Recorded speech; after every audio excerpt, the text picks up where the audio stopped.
Good morning, everyone. With a crowded field of potential Republican presidential candidates, whose message is already connecting with voters? Pollster and Fox News contributor Frank Luntz breaks down the language of some of the most watched GOP hopefuls. Good morning, Frank. Thanks for being with us. First, let's take a look at Jeb Bush. How do we restore America's faith in the moral promise of our great nation, that any child born today can reach further than their parents? This is a really urgent issue. Far too many Americans live on the edge of economic ruin, and many more feel like they're stuck in place, working longer and harder, even as they're losing ground.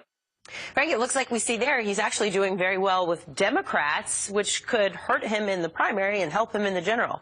Well, that's been the whole issue with Bush from the very beginning, is that his greatest challenge might be in a primary situation because of some of the things that he said on immigration and education. But what I notice about the Bush candidacy so far is that he's making a tremendous effort to be as positive as any of the candidates, focusing on children and the next generation and what it means to them.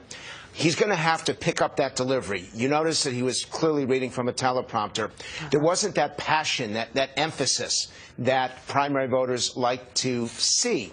But those were the words I'd like to hear, and I think Bush has got a message that can take him very far. Next up, we have a clip of Ted Cruz, and he's speaking about the frustrations Americans have with big government. Listen. The most fundamental problem, the frustration, is that the men and women in Washington aren't listening. You talk to the man and woman on the street, that's the message you hear over and over again.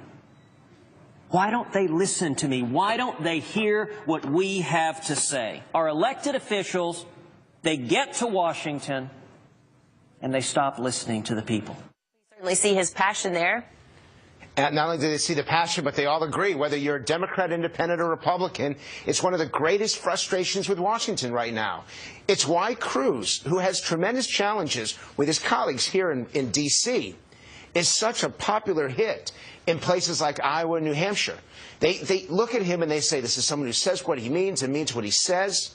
Now, the challenge for Cruz is the opposite of Bush, that those are words that work really well in a Republican primary. The question is whether Cruz can deliver a message that wins over conservative independents and even a few Democrats. But I will tell you that of all the clips that we've tested, that is the #1 clip, the #1 language so far among 2016 candidates. Right, and that's who you're polling here are swing voters in Michigan, I understand. Next up, we have a clip of Rand Paul, who is talking about folks being upset with government spending. Listen.